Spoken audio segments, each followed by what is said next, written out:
day, everyone. Richard Cowperthwait for Northwest Access TV. Thank you for joining us. Happy to have alongside State Representative Joe Luneau, who happens to be my state rep in St. Albans City. Joe, good to see you. Good to see you, Richard. Thanks for having me. Thanks for coming on. Yeah, I've been starting to make some contact with the local legislators with some success, and you're the first show. I've got reps Dickinson and Toof in a week or two, contact with the senators. So love to sit down with all you folks at some point. But again, 13-member delegation, all Republicans. Of course, you managed to knock out the one Democrat who was in there, Mike McCarthy, last election.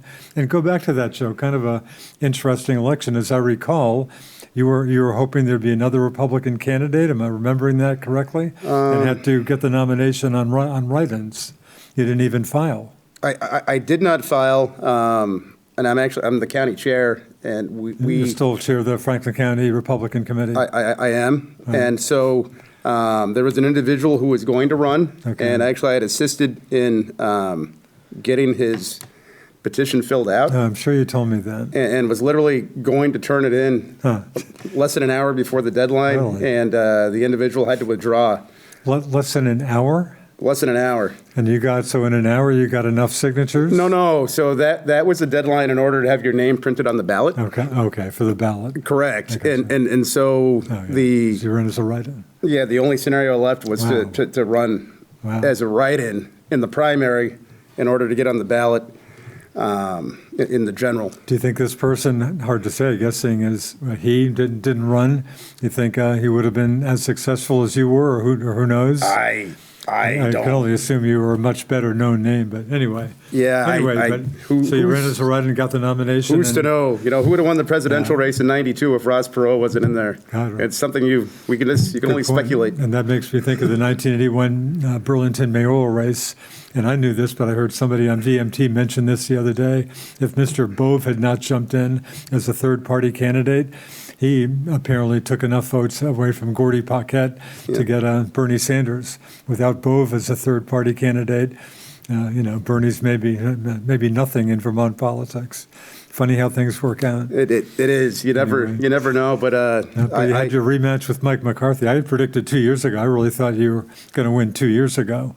I think I mentioned that to Mike, and Mike said, well, I won pretty easily, so I'm sure it'll be close to this time, but I think I've still got enough support. But it was a good year for Republicans, and you won a pretty decisive victory. ultimately, it's up to the voters. Yeah. It's important that their needs be represented. Yeah. And Mike certainly, received some votes there, but I was very happy with the support last fall. Yeah. And endeavor to continue to earn that. Yeah. Well, Republicans had a pretty good day. You finally knocked out the Democratic supermajority.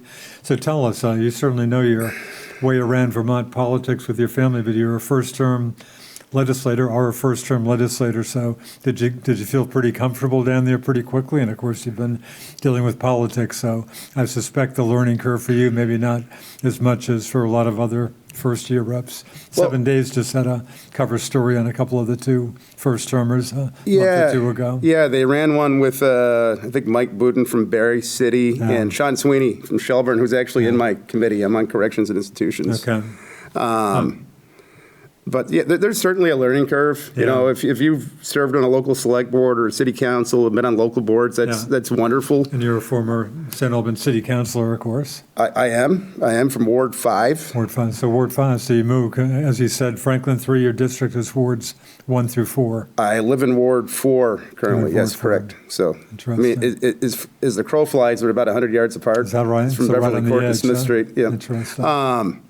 But it's a very different process in Montpelier than it would be in a local, select board. So, and I think that anybody who purports that they're familiar with all the machinations of Montpelier after serving for 1 year is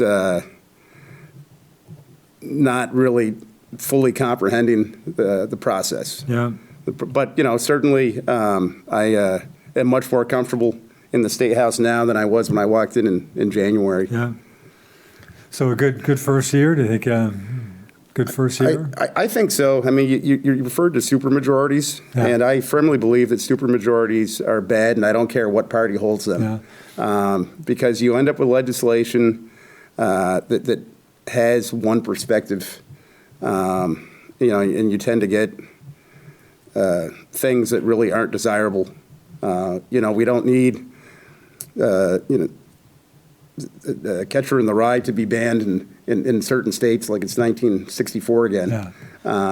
And in Vermont, I just think we really got away from our focus on affordability. And there were some gains there this year.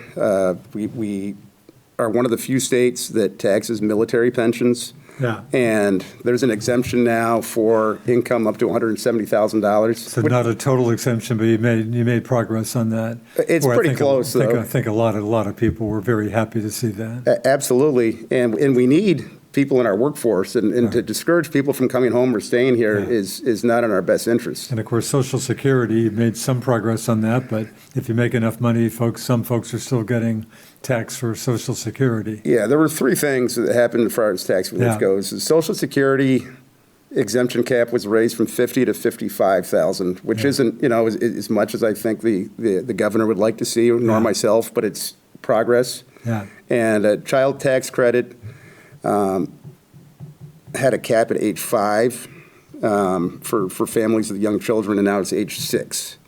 So that helps to provide a little bit of relief to families with young children. The property tax, statewide property tax, went up a little over 1%, which that's much better than it was last year when it was almost 14. 14%, getting a ton of which clearly helped the Republicans knock out that Democratic supermajority. Well, it's just not, it's not a reasonable number. Yeah. And my premise when I was campaigning and my premise when I was in Montpelier this year is that I thought it should be 0, based on the fact that 14% was actually 15.5 in St. Albans cities. It varied by community. It really represents 3 years worth of increases. It came in a little over 1%. I was actually one of 3 House members that voted against the budget, which I didn't think was a terrible budget, but I really felt like that could have been 0%. Really? So that's why you voted against it, just because there was even a slight increase? Absolutely. And who were the other 2 reps? 2 other Republicans, I assume? They were, yeah. So is that right? Just 3 of you voted against the 3. budget? Yep. This is about a $9 billion budget? Yeah, I think the vote was something like 132 to 3. Wow, interesting. And I had a committee chair take me to task. Wow. I voted no and said, well, you won 132 to 3. Yeah. I'd be happy with that. And you're only able to get it down to that 1% with that. Didn't you take like $77 million out of somewhere as kind of an artificially getting that down? Yeah, the rate was bought down. Fact, the real increase without that would have been up in the 6% range. 6% or so. Give or take. I don't. Yeah. It might have been 5.7 or 6.2. Yeah. Interesting. But yeah, and some of that, there was some money put in a rainy day fund, which hopefully we don't need. But who the heck knows what changes on the federal level are going to do to the state of Vermont. Yeah. But had that rainy day contribution, which was around $100 million, been reined back to about 82, we would have been at 0. Yeah. We would have been at 0. But that said, I thought that was a much more balanced approach than last year. Of course, the biggie was the education finance law that legislature really grappled with there, H 454, and there's a lot of work to be done on that. But did you support that when it finally came down? So there was some last minute maneuvering on that also. Absolutely. Almost looked like the legislature wouldn't even deal with that bill that session. So not dealing with how we deliver education in terms of both how it costs and the product that our children are receiving is not an option. So right now we're spending either the most or second most per student in the country. Wow. With declining enrollment, ever rising costs. Our adult to student ratio is below 4. Wow. I think it's 3.8, but it's below 4. The next lowest ratio in the entire United States is in, I believe, Maine, and it's something like 5.3, and they're an outlier. Yeah. So if we were even to get to that 5.3 figure, that would stabilize how we're funding education for a considerable period of time. Yeah. But so beyond what it costs, we're also getting at best, mediocre results regarding, compared to other states. Yeah. And there are some very real challenges we hear about that Vermont experiences, but I don't think that those challenges are unique to Vermont. If you hear somebody refer to, post-COVID issues, well, that applies universally to everyone. Yeah. And so this year, what happened, among other things, is that there's a study committee working this summer to come up with new district governance maps. And that's key. Again, we're talking, 119 school districts now, and I guess the governor's original proposal was trying to get that down to 5. Yeah. And it sounds like it's going to be certainly more than that, I assume. Yeah, the chair of Senate Education is a Democrat named of Seth Bongards, and I apologize. Bennington County. And so, and I don't know where that number will be. I suspect it'll be, somewhere in the low double digits. Yeah.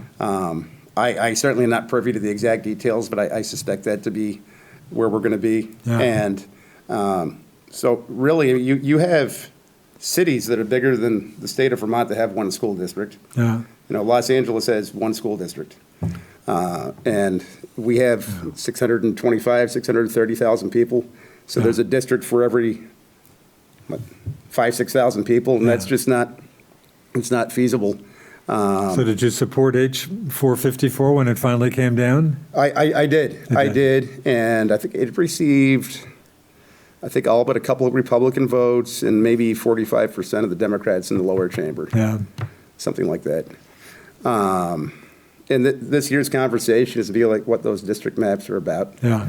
I get the Chronicle's still a very decent, weekly paper out of Orleans County, Barton Chronicle, and I noted Leanne Harple, another first-term rep up there, I guess a teacher too, and she kind of went back and forth on that, but ended up voting against it. And I know there's a lot of concern in the kingdom about a lot of small schools, and just looking at a bunch of schools that they think fear will be closed and long bus rides for students, and I certainly can appreciate the concern, but geez, it just sounds like a very tough issue to deal with. Those are legitimate conversations. Yeah.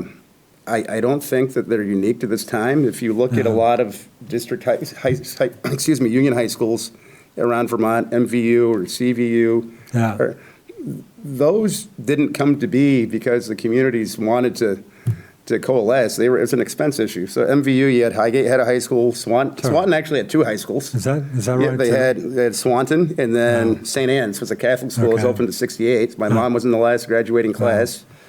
I'm not sure. I believe Franklin had a high school.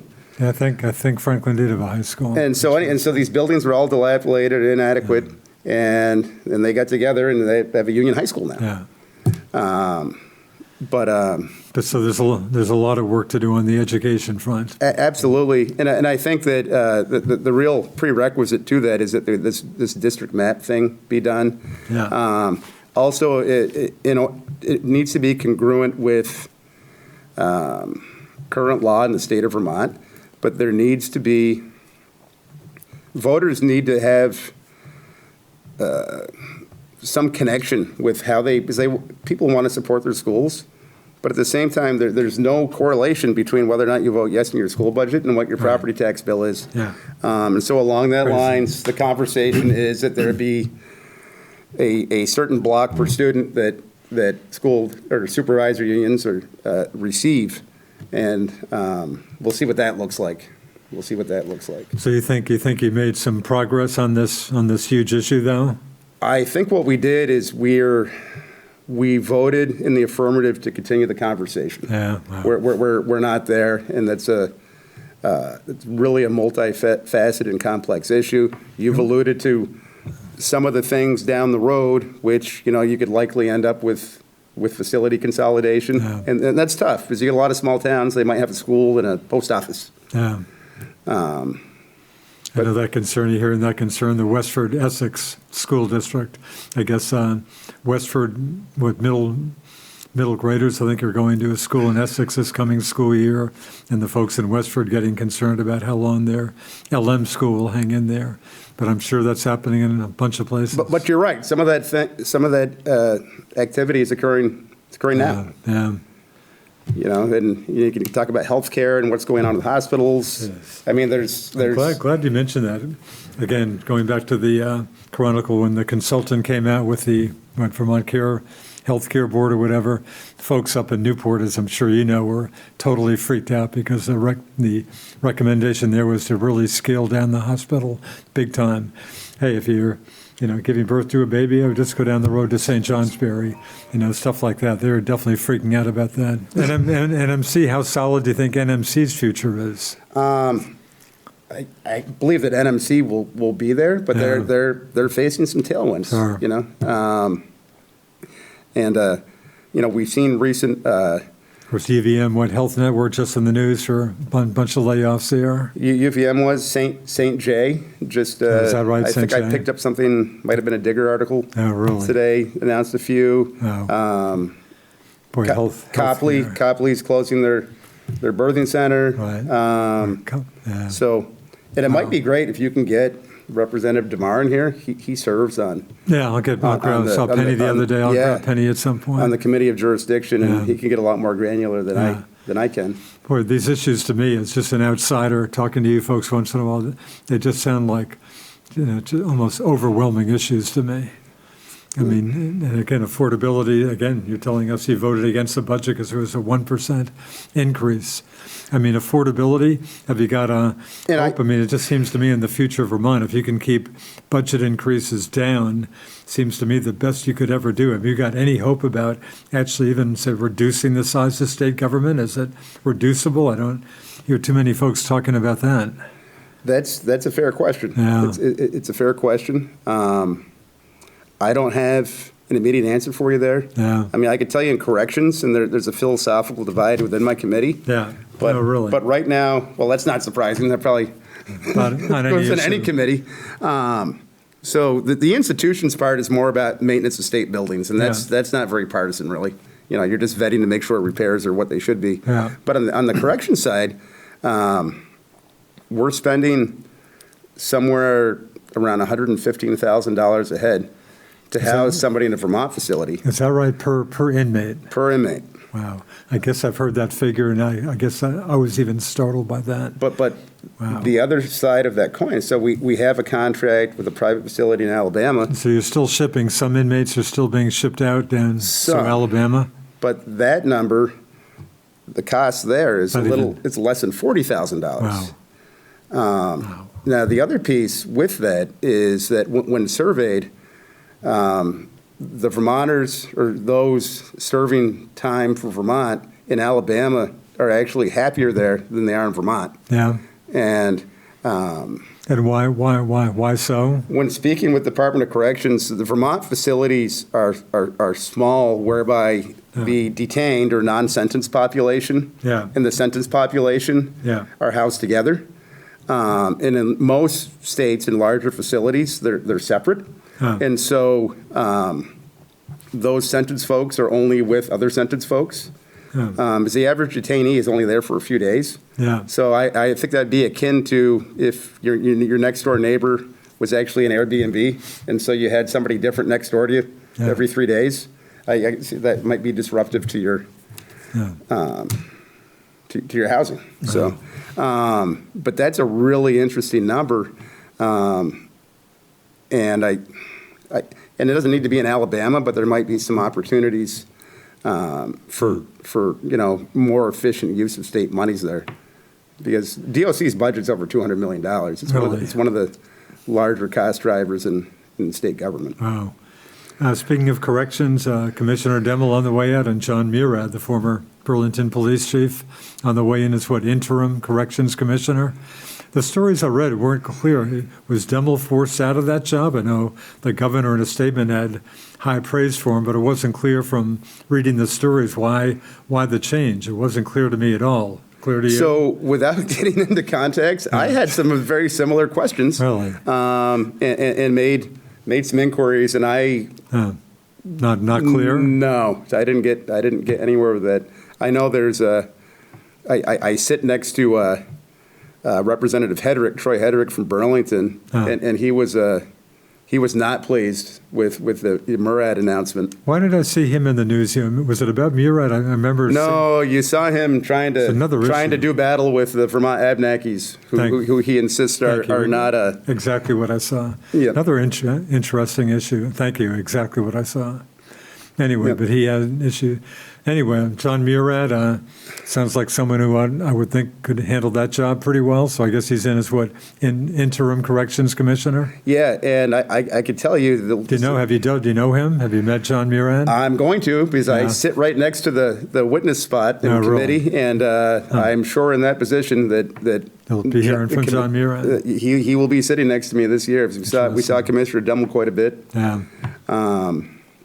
And that's a tough job. That's a tough job. There are a lot of moving parts, and there's some facility challenges. Speaking of which, Northwest State Correctional Facility in St. Albans Town, is that holding? That's been there for quite a while. I mean, a lot of years here. Is that holding up reasonably well, or just in terms of it's an aging facility at this point? The general theme, there were a couple things that came up in committee this year, and that is that there is far from universal air conditioning in these facilities. Wow. And there's very little Wi-Fi in these facilities. Wow. Okay, so you have DOC staff actually, instead of using an iPad, doing a lot of their work on legal pads. Really? Okay, well, I can relate to that, of course, but tough for them. And I wear a pen to work, but most of the associates at the dealership don't have them anymore. I'm a bit of I still live with my yellow legal pads. Yep. But wow, that doesn't sound like a good situation. And we're making strides in that regard, but you have the residents, but you also have staff, and those we get some hot days. How is Northwest State? Are they doing okay staff wise?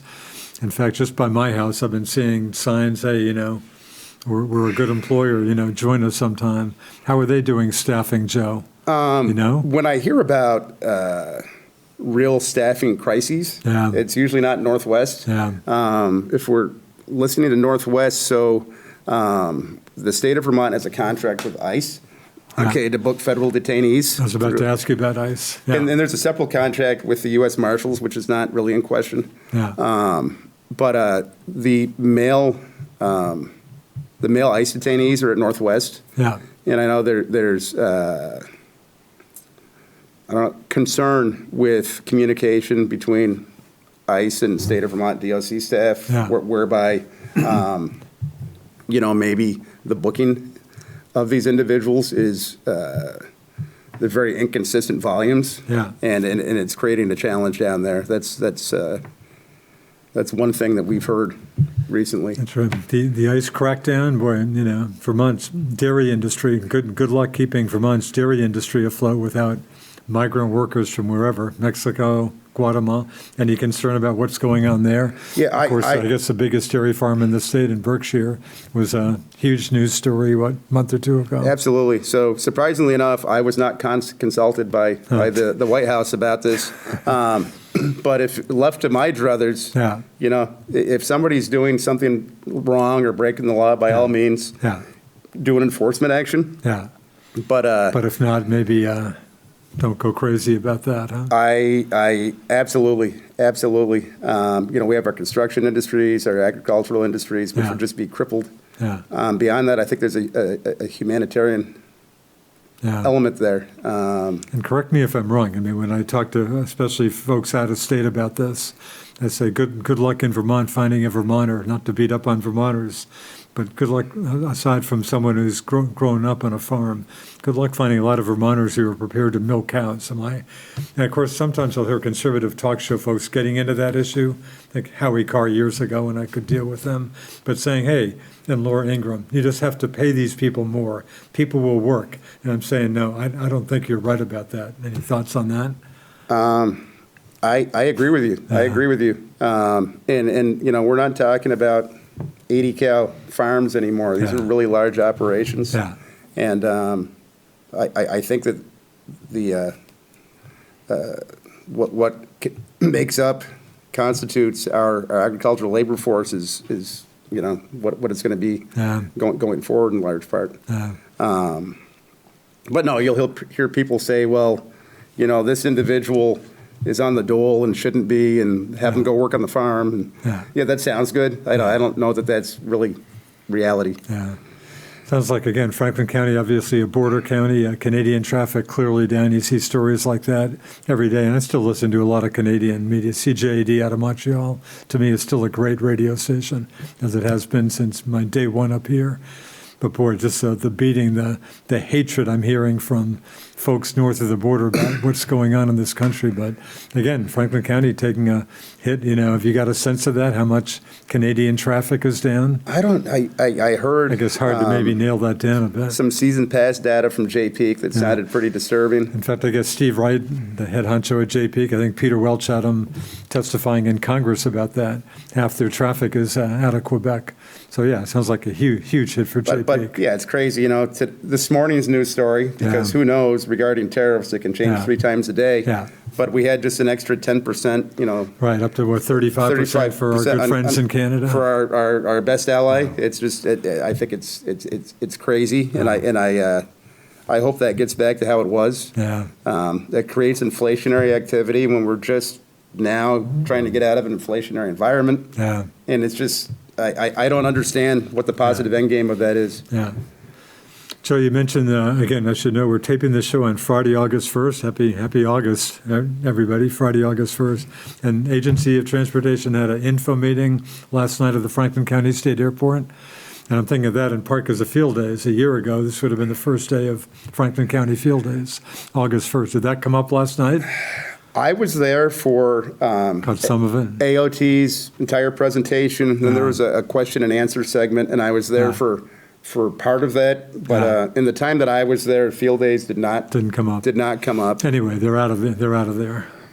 They are. It appears that way, and that's unfortunate. And hopefully, they can find another life. I guess did you see the story? I just read a story saying starting next year, they're going to do a different Field Days and go to different places and stuff. It was kind of a short story, but it was the first time I had seen any reference to a future Field Days. But I missed that one. Yeah. I actually attended Lamoille County Field Days a couple of weeks ago. Oh, really? Of course, Addison County is going on as we speak. But I was speaking, this was the first day Lamoille was open, and they told me they had broken their all-time traffic record by 25-30%. Really? And I saw probably a dozen people I recognized from Franklin County. I bet.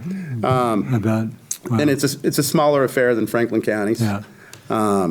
There's certainly some support in the state level for Franklin County Field Days. Yeah. And hopefully something We'll see what to be. happens. Anything of note down to about just a minute and a half? Anything of particular note that you heard last night at the info meeting at the airport?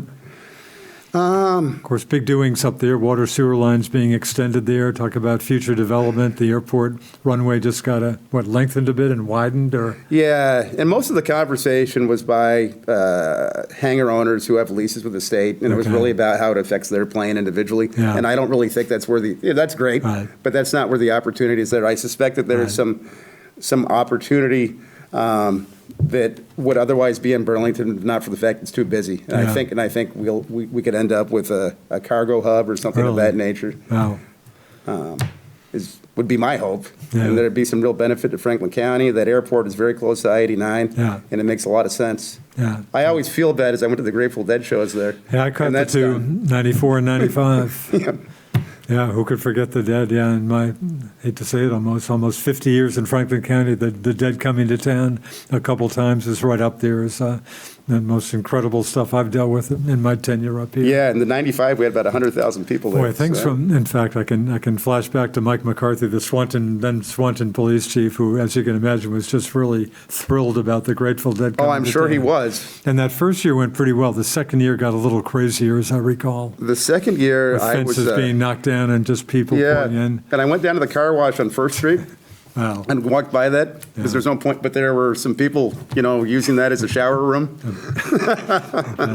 Joe, on that note, we got to go, but I understand. Good to see you. And again, I hope the first of a number of shows with local legislators. Thanks for the time. Thank you, Richard. I appreciate it. State Rep Joe Luneau from St. Albans City. Thanks to producer Alan Cunningham, the key guy for me around here. I'm Richard Cowperthwait. Thanks for joining us here on Northwest Access TV. See you next time.